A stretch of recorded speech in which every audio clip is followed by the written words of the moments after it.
istoryahe ni Sal Panelo patungkol dito sa bigas ni sa bigas ni Romualdez. Matindi, sabi nga kanina ni Attorney Trixie Cruz Angeles, matindi tong bigas na to Kasi itong bigas na to, talagang bagay na bagay daw na yung pangalang Romualdez nakalagay dun sa pambalot. Kasi napaka-plastic.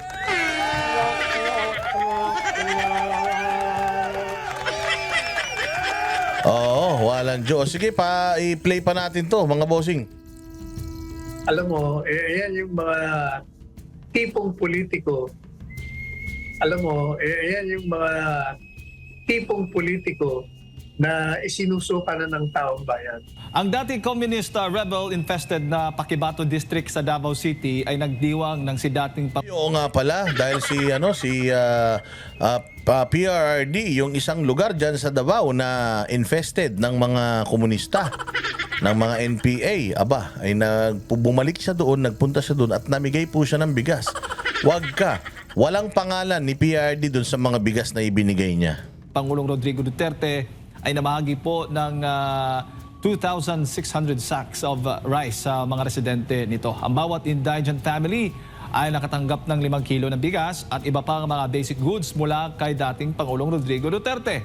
Ang ulan ng pagpapala ay tinanggap ng mga kababayan nating Dabueño at sila ay masaya na muling masilayan ang dating Pangulo ng bansa na aktibo pa ring tumutulong sa mga nangangailangan. Ayan, attorney.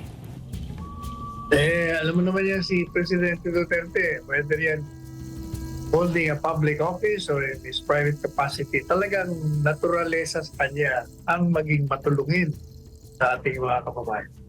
Oo, kapuri-puri yung ginagawa ng dating Pangulo, attorney. Lalo na yung pinamimigay niya, walang mukha niya at walang pangalan niya. Meron ba? May nakita ka ba na nakapangalan sa kanya yung mga ibinibigay niyang bigas?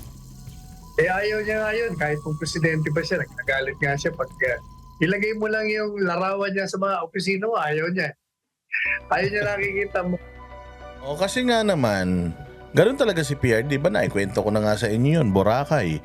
Inayos niya Boracay, pagdating niya ng Boracay, nakita niya, maraming salamat PRD. Tanggalin niya yan. Ayoko niyan. O bakit sir? Ayoko niyan, hindi naman atin pera to. Hindi ko pera to, pera nyo to Tanggalin mo yan, hindi ko trabaho ko yan. Kaya wag nyo akong sambahin dahil yan. Deserve nyo yan. Talagang nabilib ako Meron silang isang binibigyan ng pera o ina-awardan ng pera. Kutsa, biglang nakita ni PRD, ang laki ng cheque. Sabi niya, ano yan? Ang laki naman yan. Ayoko niyan, tanggalin niyo yan. Tangina, sabi niya, not during my time. Ang pangit, sabi niya. So, kasi maliit lang cheque, lalakyan mo pa. Tas sinabi niya rin doon, hindi natin pera yan. O, yun ang sinabi niya. O, ganun din, si Doc Lorraine Badoy kinukwento sa amin, kumakain daw sila sa Malacanang, ang pagkain lang nila prito, tsaka munggo. Kasi ang sabi niya, hindi tayo pwede magkain ng masarap ba dahil unang-una sa lahat, dami rin nagugutom sa labas. Pangalawa, hindi naman natin pera yan. So, okay na yan. Pagkain din naman yan. Pagkaalis daw sila ng bansa, chartered, eroplano lang na normal. Tapos hindi man lang daw sila nagbi-business class. Tapos sasama daw ni Doc Badoy yung kanyang anak. Sagot niya pa yung pamasahe. Kasi nga, hindi naman daw nila pera yun. Yung pinanggagastos nila dun, pera ng taong bayan yun. So, ganong klase ng politiko si PRD. Again ganun siya dahil nga, masyado niyang mahal yung Pilipino at mahiyain. Putang ina, kung gaano ka mahiyain ni PRRD noon, siya naman kawalang hiya ng mga nakaupo ngayon. Tingnan nyo. Alam mo yung pagtulong, pareho-pareho ugali niya ni Pastor Apollo Kibuloy na matulungin talaga sa kapwa nang walang mga anunsyo, basta tumutulong lang. Ano naman ang masasabi mo dito sa picture na ito na ipapakita natin?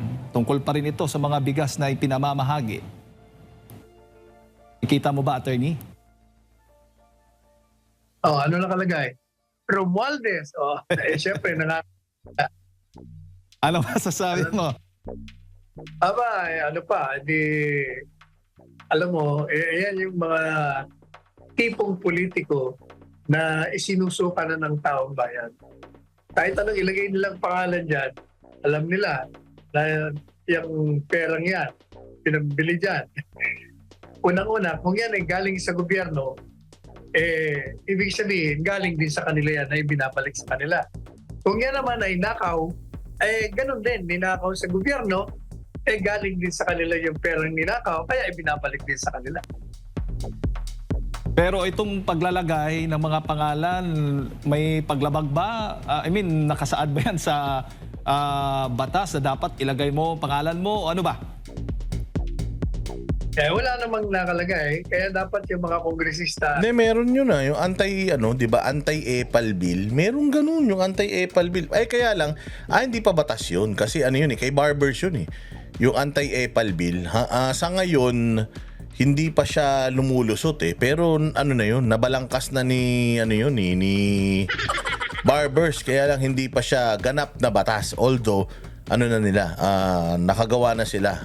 So, anti-EPAL bill. Dapat talaga, alam mo kung may sasabatas siyang anti-EPAL bill, utangin na wala na tong mga to. Ang matindi dyan sa anti-EPAL bill pag ikaw ay nakasuhan yan, isa kang politiko, nakasuhan ka niyan, hindi ka na pwedeng tumakbo sa kahit na at napatunayan na guilty ka. Wala ka ng pag-asa na makatakbo sa kahit na anong posisyon sa gobyerno. Yun ang maganda dyan. Kaya lang dahil maganda, hindi nila pinupush.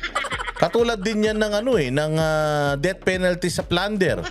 Death penalty sa corruption. Hindi rin ipupush yan ng Congress at Senate. Bakit? Kasi para mong sinabi na papatayin nila yung mga sarili nila puro sila mga kawatan.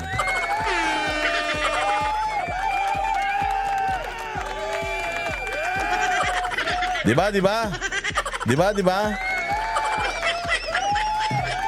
Ganyan yan. Oo, ganyan. Yan ang dyan. Yan ang magic dyan, mga bossing. So, kailangan talaga, magkaroon na ng anti-EPAL bill para ito si Tambaloslos. Palagay ko, ito ang kauna-unahan sa lahat ng mga kakasuhan dyan, silang dalawa ng pinsan niya. Dahil putang na yung mga mukha nila nakabalandra kahit saan. Silang mag-asawa pala. Oo. At mga sinagawa na kayo ng batas. Dapat wala na, kahit eleksyon, hindi eleksyon, huwag na maglagay. Lalong-lalo na kung galing sa gobyerno. Ngayon, kung galing sa sarili mo at gusto mong ipaalam na galing sa'yo, privado, siguro wala namang masama doon. Bukod nga sa bigas, attorney, may mga pakonsyerto pa. Ang ilan nga sa mga kongresista, mga opisyal ng gobyerno. Ano naman ang masasabi mo? Mga komento yan dito sa ating YouTube channel. Yan nga, alam mo, yan nga sinasabi. Yung ating mga kababayan, dahil salat sila sa edukasyon, yung mga botante natin, madali silang tawag doon, madali lang silang mahikayat sa mga ganyan palamuti. Yung pagbibigay ng mga pagkain, damit, yung mga abuloy sa kanila, pati na yung mga entertainment, sa mga salat sa edukasyon, okay na okay sa kanila yun. Kaya nga ba hindi ba palagi kong sinasabi, talagang problema ng bansang ito ay hindi masusolusyonan kahit na sinong maupong presidente dyan. Hanggat hindi mo pinag-aaral ang lahat ng mamamayan ng bansang ito na makatapos ng hanggang sa kulay. Ang problema yan dyan, attorney, hindi nasusolusyonan. Yung problema, baga band-aid lamang itong ipinapakita ng gobyerno, attorney. Yung ginagawa nila yan kasi nga, makakatulong sa kanilang agenda yan for their political purposes, political agenda. Kaya ngayon ang problema, doon tayo awang-awa kay Romualdez. Sobrang awang-awa ako sa kanya. Punta ng palengke, nagtimbang ng itlog. Lahat ginawa na nito ni Romualdez as in. Walang pinatawa dito. Lahat ng kaipalan sa mundo ginawa nito. Kulang na lang Ang hindi na lang ginagawa nito yung umakyat sa billboard tas tumalon. Ganon. Yun na lang hindi nagagawa nito. Pwede pa yung Pwede pa yung hindi pa nito nagagawa mag two-piece dyan sa EDSA. Katulad nung ginawa ni Diana Zubiri. True po ba yung online voting? Yes. True na po yun. Sa 2025 election ng mga OFW, OFW pa lang po ito. Online voting po yan. Panoorin ninyo yung interview namin kanina dyan sa Makialam ni Admar Villando.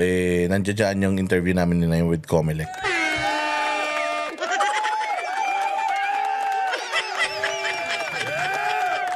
Lahat na ng kaipalan talaga nagawa nito ni Tambaloslos. Ang hindi na lang niya talaga nagagawa yung mga talagang to the extremes.